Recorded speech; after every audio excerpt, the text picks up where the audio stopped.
Welcome back to the Go Shout Love podcast. I am Seth Carnell, and today you will hear a conversation with Brian and Amanda, the parents of Emily, who technically has no main diagnosis.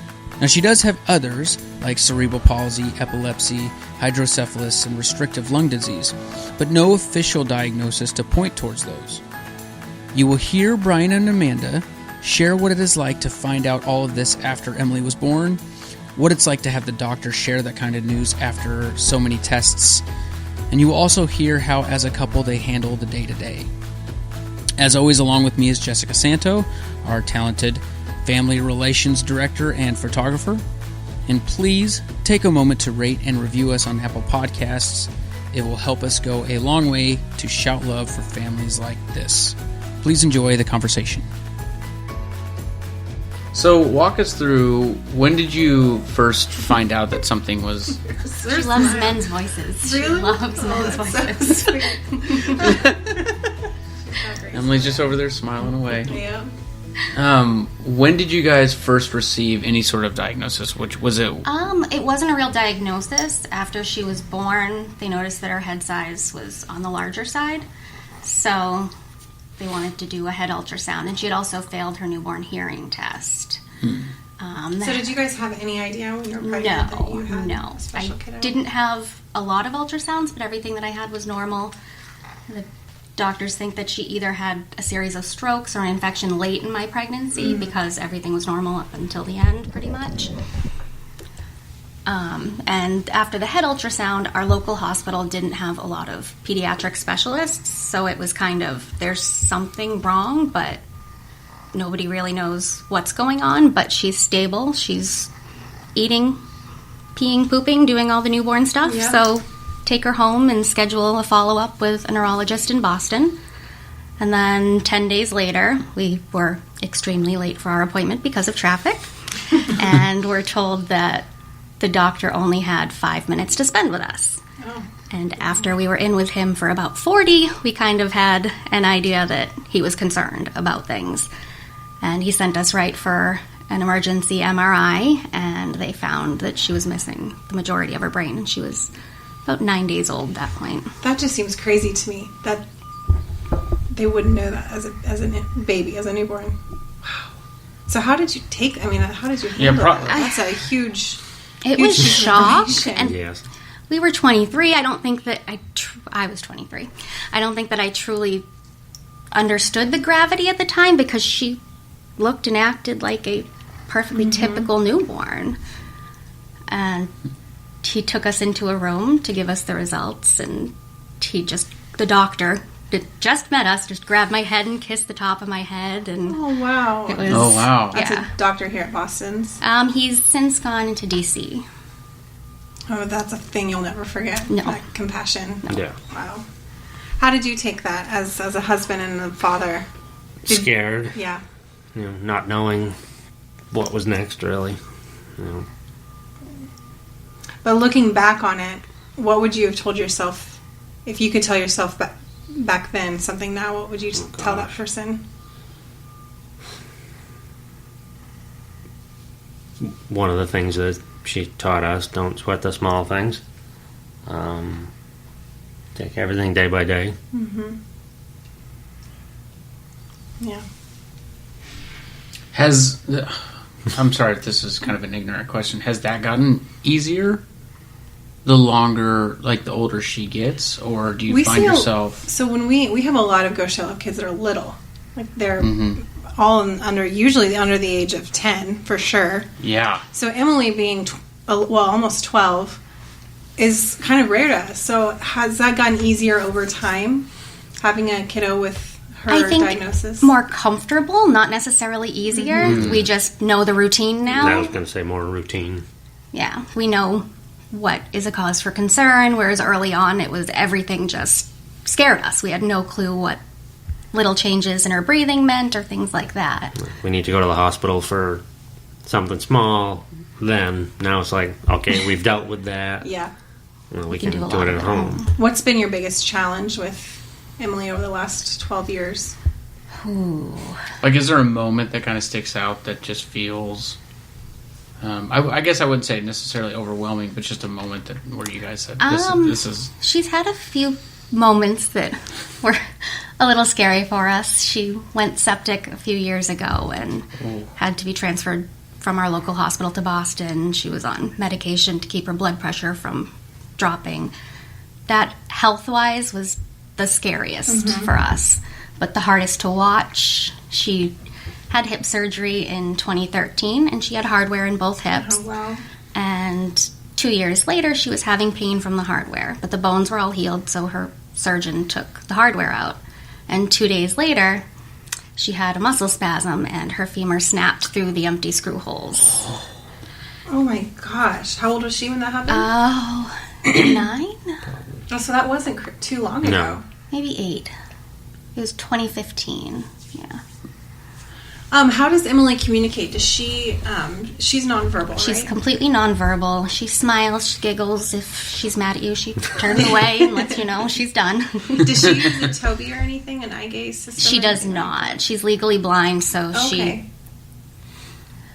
it's cortical visual impairment, so her eyes are perfect, but the connection's just not. We've learned a lot about there. Cortical visual on this trip.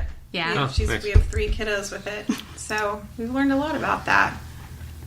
Can you briefly explain, because I don't think a lot of people understand how you guys communicate and figure out characteristics of her personality. Like, how do you do that?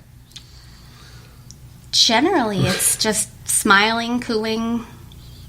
We do try to use some gazing. It's very small stuff. Just we use a blackboard and we'll put something up against it, 2 things, and try to get her to look towards one or the other. But really, it's her face. You can tell if she's happy, if she's uncomfortable, parents, so and her sounds are different. If she's whining, she does this little whine when we're brushing her hair, even if you're not touching it, because she wants you to stop. And it sounds like you're hurting her, but you're not. She just wants you to stop. And she knows that will make you stop. It's like any other kid. Yeah, she has her own ways. What are your biggest hopes for Emily as she gets older? Stay pain-free and just be happy. Yeah, happiness.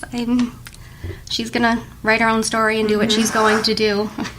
I love that. And as long as she's happy while she's doing it, we're along for the ride. And you said she likes to ride in the car with the windows down? Yes. Oh, sweet. She loves the wind. And she likes music? Loves What kind of music does she like? Everything. From classical to heavy metal. Dad doesn't sing much. If I do, it's when she's not around. I'll be in the living room and he doesn't know I'm there, and I can hear him singing to her. Sweet. And he looks startled. If you want to go in the other room and sing, you totally can. No. We have a microphone. We have a microphone. It won't be on. Promise. Sure. It's probably easy to see the challenges associated when you first meet Emily, but could you guys describe like a big win? Something just positive along this journey. Her smile. They told us when she was in the NICU, we had one of those, when you have a really sick kid, they do team meetings where you sit at a table with all of the specialists that have been treating them, which she had probably 8 to 10 doctors. And the whole family gets together and they go over expectations, a plan, what things are going to look like down the road.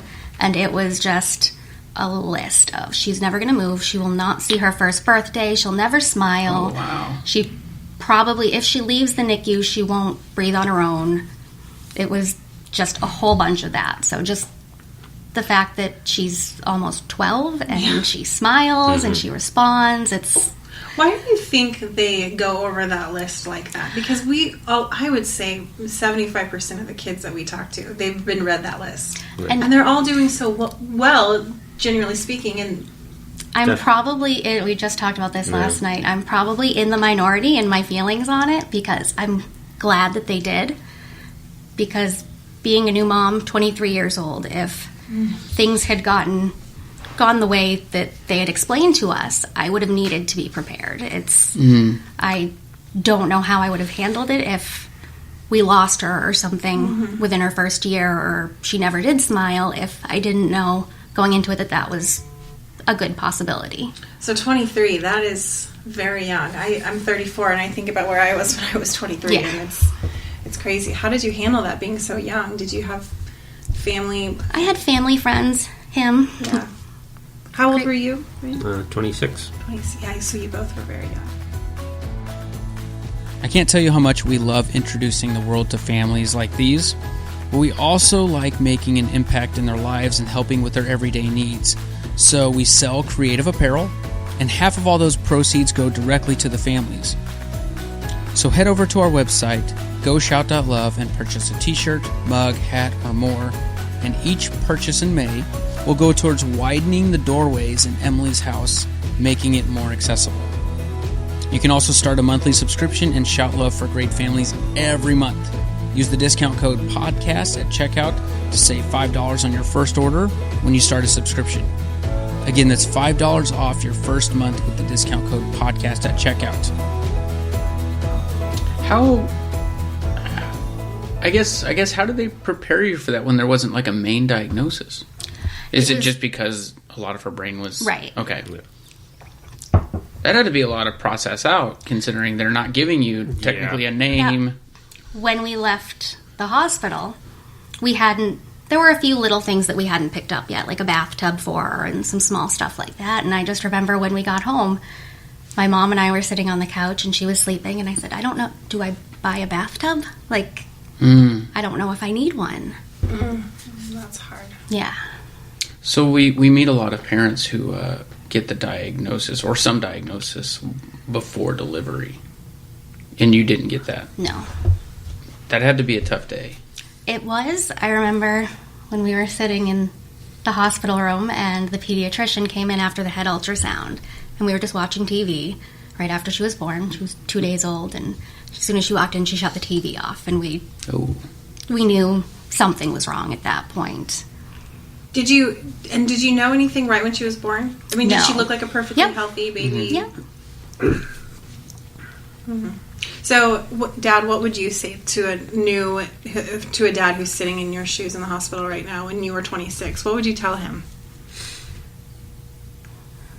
Wow. Be prepared for anything. Life is unpredictable. Just roll with that. Yeah. Literally. She's a sweet girl. She's asleep. She might be. Her eyes don't look. Actually, I don't know. Oh, I just saw a blink. She is. Well, do we have any other questions? I kind of do, but I'm trying to think about which one I want to ask. So yeah, because I'm curious, and sometimes I apologize if I get overly personal, but I having this going on. Do you guys get time to yourself? How do you cope? How do you maintain the marriage? Yeah. My mom will sit with her so we can go have dinners now and then. And That's nice. Does she live close to you? we live downstairs from her. She owns a 2-family Oh, home, nice. and they live in the second floor apartment, That's and we live great. on the first floor. That has to help out a lot. Yes. And I mean, we sit on the couch and watch TV together and snuggle when she goes to bed, and just she's here because of this relationship, Right. so we need to make sure we take care of it. Yeah. Have you found like a lot of encouragement or hope on social media or in communities? Yeah, quite a bit. Part of a special needs Facebook page for parents of children who have special needs in southern New Hampshire. So we exchange ideas and just complain when insurance is denying something that we need. And Has that been a struggle? off and on, yeah.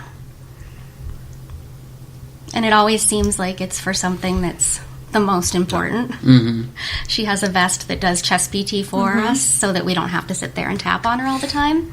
And they said it wasn't medically necessary. We could buy it for $20,000. Took it away. She was in the ICU 4 or 5 times with respiratory illnesses after they took it away. So you're going to pay for those hospitalizations, but not the piece of medical equipment that would prevent them. That's very Wow. frustrating. Yeah. So then you really have to advocate and fight.